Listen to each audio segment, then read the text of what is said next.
Halo, selamat datang kembali di channel United Identity, channelnya fans Manchester United yang selalu berpikir logis dan sistematis. Sebelumnya, gue mengucapkan banyak-banyak terima kasih kepada dukungan teman-teman, bisa 1000 subscriber. Gue mohon maaf jika memang masih banyak kekurangan-kekurangan, baik faktor teknis maupun non-teknis. Terus gue juga tidak akan menyerah, tidak akan berhenti untuk terus menggaungkan channel ini agar fans Manchester United sesuai dengan visi misi gue selalu berpikir logis dan sistematis. Kenapa kalau nggak kita mendukung klub kita yang buat kita bahagia, yang membuat kita happy, ya kita mulailah dengan kita berpikiran jernih, tidak berpikiran sempit, tidak saling menghina, saling meluruskan berita-berita yang tidak benar gitu, supaya ya klub yang sehat itu berasal dari fans yang sehat. Iya, udah kayak slogan apa aja ya. Oke, jadi sedikit preview aja nih. Besok kan kita ada pertandingan uji coba ya, pre-season match pramusim, pertandingan pertama di LA ternyata ya. Lawan klub tangguh calon juara IPL Arsenal. Ya nggak apa-apa dong, gue bilang itu. Jadi nggak sampai tuh kemarin hari Kamis lah ya, dari Kamis udah latihan. Beberapa video-video latihannya juga udah beberapa yang muncul. Sepertinya permainan Erik ten Hag yang seperti gue bilang, blueprintnya udah mulai kelihatan, tinggal diperhalus dan diperbagus. Jadi kemarin udah ada press conference-nya Ten Hag, yang dimana press conference-nya itu dilakukan di UCLA. Jadi mainnya tuh di Los Angeles Sophie Stadium, dan pre-match conference-nya di UCLA kampus. Jadi kampusnya University California Los Angeles. Jadi ditanya pertama mengenai visi dan strategi. Dia bilang, ya Ten Hag bilang selama karir gua ya gua selalu percaya dengan diri gua gitu loh, bahwa dengan visi yang bagus, strategi yang bagus, kerja keras pasti akan ada hasilnya. Ya gua rasa itu sesuatu yang biasa, yang common ya dalam setiap pekerjaan, dalam setiap kerja sama tim, bahkan dalam klub sepak bola pun itu juga pasti akan terjadi gitu. Dan spiritnya dinamis, timnya juga saat ini dalam keadaan bagus. Dan kita Ten Hag bilang bahwa kita mau maju ke depan dan selalu memenangkan pertandingan. Terus dia pikir bahwa posisi dia sebenarnya tidak dalam posisi lemah, karena ya contoh buktinya aja ketika dressing room bisa dikuasai dalam 6 tahun terakhir, akhirnya Manchester United mendapat 1 trofi. Nah ini yang penting, memang dressing room itu harus dikuasain. Jadi dia bilang, ya gue harus kuat gitu, dan gue nggak bisa kelihatan lemah. Bener banget itu. Kalau sampai dia kelihatan lemah mah diinjek-injek sama pemain-pemain. Sancho nggak akan mungkin begini gitu loh ya. Nah terus dibilang mengenai kedepannya gimana, yang sama nih yang kayak United Identity bilang, konsistensi. Yang dia bilang tahun lalu saya dapat, ya dia mendapatkan apa ya, karena banyak badai cedera gitu ya, dia cuma beberapa pertandingan lah bisa memainkan dengan tim terbaiknya dia ya. Bahkan waktu ngelawan Manchester City pun dia sebenarnya bisa hampir menang yang di kandangnya City, tapi akhirnya di Piala FA pun puncaknya kita bisa mengalahkan dia. Nah yang dibilang tantangan yang selanjutnya itu adalah konsistensi sebenarnya, bukan lagi udah ngurusin pemain lah. Itu makanya yang gue bilang, kenapa Greenwood dipinggirkan dulu, masalah-masalah di luar teknis, masalah-masalah non teknis dipinggirkan dulu deh ya. Karena apa, yang dikejar sekarang ini adalah konsistensi. Udah bukan lagi membuang pemain yang jelek, kedisiplinan pemain, nggak, udah konsistensi ini ngomongnya sekarang. Terus ditanya squad bagaimana, ya dia bilang sih kami akan memperkuat squad sebisa mungkin gitu ya, yang dimana kedalaman squad itu udah pasti. Terus kualitasnya juga sama, ya, quality in depth dia bilang. Jadi kualitas tim inti dengan kedalaman itu juga harus sama. Ya gua rasa itu juga salah satu syarat ya untuk menjadi tim yang kuat gitu. Makanya contoh Manchester City kan, ya kalau bilang 23 squadnya, 23-nya itu kemampuannya hampir sama gitu. Nah itu yang dibilang. Terus dibilang bagaimana dengan Ruud van Nistelrooy? Ya salah satu datangnya Ruud van Nistelrooy ya nggak hanya untuk menolong striker gitu loh, karena dia kan pernah jadi manajer di PSV Eindhoven gitu ya. Kelasnya udah manajer nih, udah pelatih kepala gitu. Berarti apa namanya? Dia tidak hanya mengurusin masalah striker ya, mungkin masalah permainan, strategi yang bagaimana harus dijalankan itu juga perannya Ruud van Nistelrooy. Sedangkan si Rashford sendiri ya lo harus buktikan gitu loh, nggak kemampuan lo gimana. Ini bukan masalah karena ada pelatihnya Ruud van Nistelrooy aja gitu ya, lo juga harus tunjukin ya lo setelah dilatih Van Nistelrooy kapabilitas lo segimana sih Rashford. Nah seperti itu loh, dan dia sih yakin ya itu bahasa inilah, bahasa apa, bahasa komunikasi yang PR lah ya, public relation ya, bahwa ya gue yakin kok dengan dia bisa mengeluarkan kemampuannya seperti yang 2 tahun lalu. Nah ini kan menunjukkan emang tahun lalu si Rashford tuh ya hancur gitu. Terus bagaimana dengan Mason Mount? Ya Mason Mount dia bilang ya tahun lalu lu nggak bisa menilai dia karena fitnessnya dia kurang gitu dan dia banyak cedera.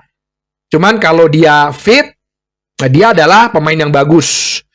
Terus dia bisa menjadi pemain yang multifungsi, terbukti ya. Pertandingan pertama dia di nomor 6, nomor 6, box to box. Pertandingan kedua lawan Glasgow Rangers, dia jadi nomor 10. Dia bisa bermain di beberapa posisi dan itu yang akan membantu tim. Nah, itu yang dia katakan dengan Mason Mount. Terus dengan melawan Arsenal gimana? Ya, menurut dia sih dia senang untuk melawan Arsenal. Termasuk top Premier League ya. Dan ini adalah kesempatan yang bagus karena mendekati season ini apa namanya? Yang season yang sempit inilah gitu. Kita harus benar-benar memanfaatkan, dan ini adalah kesempatan yang bagus untuk mempertunjukkan, memperlihatkan 2 tim terbaik ya kepada dunia, dan kita pengen menang di setiap pertandingan pramusim ini gitu. Dan merupakan apa ya, tes buat kedua tim sebenarnya. Terus dia juga mengkonfirmasi tentang Andreas Johnson, penunjukan Andreas Johnson. Dia bilang ya kita ada assessment, ada penilaian terhadap staff, ada review, ada pengkajian kembali kepada staff, dan dimeetingkan, dirapatkan bahwa kita harus menemukan suatu profil yang tepat untuk mengisi pos ini, pos itu gitu. Nah, salah satu posnya adalah mengenai set plays. Yang itu yang dia bilang perlu banyak peningkatan atau pengembangan secara individu. Nah, ini yang dia bilang bahwa si Andreas Gorgen ini tepat, dan kita gak sabar lah untuk bekerja sama dengan dia. Jadi sekali lagi gue bilang udah 3 orang yang levelnya udah manajer mau menjadi staff pelatih gitu ya. Jadi kalau dibilang masih ada aja yang ngefans sama Manchester United, ya silahkan, mungkin orang itu tidak berpikir logis dan sistematis ya. Kalau ngomongin masalah, ya kan gak main di Liga Champion. Ya gua tahu aja sedikit ya. Kalau sedikit logis dan sistematis, permasalahan main di Liga Champion apa nggak main di Liga Champion itu kan hanya waktu 3 bulan. Ya kan? Kayak MU lah kemarin. 3 bulan nggak hancur pertandingan, ya udah selesai gitu. Apa sih bedanya? Kalau bagi pemain ya, kalau bagi klub ya memang penghasilan, pendapatan. Kalau bagi klub ya sekarang kalau lo main di Conference League tapi gaji lo lebih gede daripada pemain yang dimainnya di gaji Champions League. Terus masalahnya buat pemain apa? Zirze justrunya bisa tuh. Udah bolok main di Champions League loh. Mau dia pindah.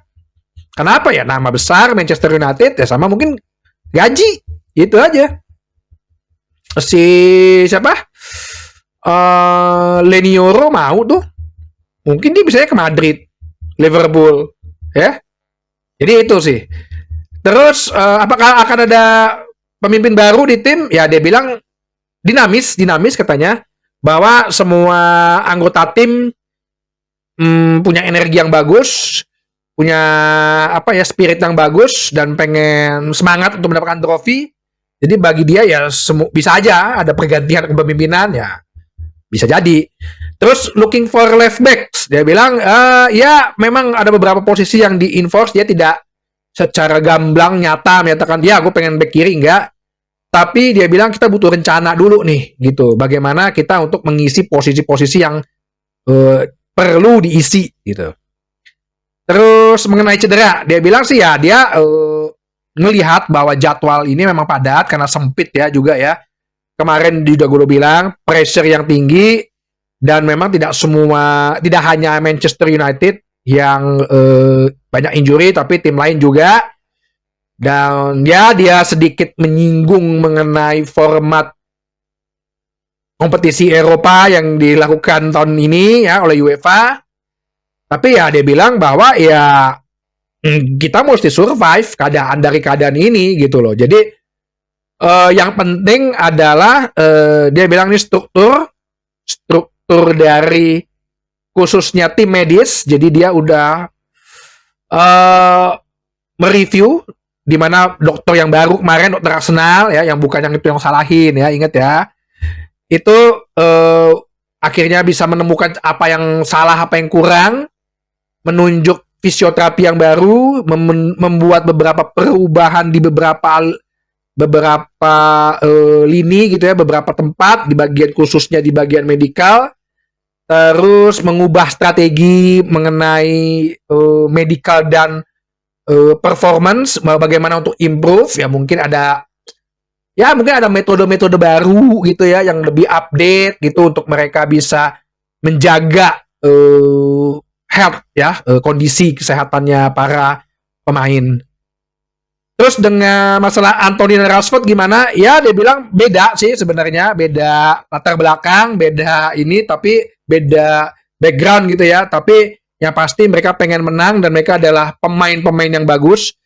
Apakah akan ada signing atau pembelian baru lagi setelah Euro?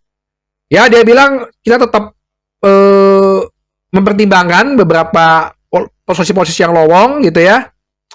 Dan dia bilang mungkin ya setelah mendatangkan 2 pemain, kita selalu melihat kesempatan ke depannya mana ada yang lebih bagus apa enggak gitu. Dan kita masih punya waktu sampai 31 Agustus. Jadi itu sih sebenarnya previewnya lawan Arsenal, yang seperti gue bilang kemarin, gue pengen lihat pertandingan atau game plan yang sama kayak Rangers kemarin. Mungkin posisi kiper Andre Onana, back kanannya si Aaron Wan-Bissaka. Kenapa Aaron Wan-Bissaka? Ya gue pengen lihat, ya mungkin ya kalau memang Mazraoui ini mau memang didatangkan, ya seperti gue bilang, Aaron Wan-Bissaka di-display dulu supaya bisa dibeli sama orang-orang gitu ya. Gue mungkin akan bikin khusus sendiri mengenai Mazraoui. Kayaknya ini juga adalah permainan main gamesnya MU gitu ya, yang ternyata gagal dibeli West Ham padahal harganya cuma 15 juta euro. Nah, ini kalinya main gamesnya MU nih untuk menunjukkan ternyata lu bisa jual murah ya ke klub lain. Nah, terus kemudian back tengahnya Lenioro. Kalau Maguire fit bisa menjadi Maguire, kalau bilang gue sih kayaknya Lindelof ya. Atau Johnny Evans juga nggak apa-apa, dilihat dulu. Terus back kirinya ya ini gue sih pengen lihat Harry Armas. Tapi kayaknya kemarin si siapa namanya yang back kirinya itu, gue jadi lupa kemarin back kirinya siapa. Ya gue rasa itu ya urgent lah harus didapatkan. Terus gelandang bertahan gue pengen lihat Toby Collier ya, supaya kita bisa ya nggak perlu lagi pusingin si John Neves. Nomor 6 mungkin Casemiro, nomor 10-nya si Mason Mount. Kirinya gue pengen lihat lagi Jadon Sancho, bukan Rashford. Jadon Sancho dulu aja, kasih kesempatan. Kanannya Amad Diallo kayaknya fix untuk posisi dia selama sepanjang musim jadi tim inti. Sama ya mungkin bukan Whitley ya, gue pengen lihat Rasmus Højlund lah, katanya udah hungry gitu ya. Jadi besok jam 7 pagi, ya kalau ada yang mau ngeliat di yang lain, streaming tempat lain ya silahkan gitu ya. Ya kita lihat aja akan melawan Arsenal bagaimana. Yang pasti itulah konsistensi dari game plan yang udah kemarin dijalankan. Gue mau itu berlanjut karena Arsenal juga mainnya mungkin hampir tipe sama kan, bukan orang yang parkir bus juga. Mereka juga uji coba juga. Declan Rice, Saka juga nggak ada. Ya kita lihat aja besok. Oke? Sampai ketemu lagi di bahasan berikutnya di channel United Identity, channelnya fans Manchester United yang selalu berpikir logis dan sistematis. Terima kasih.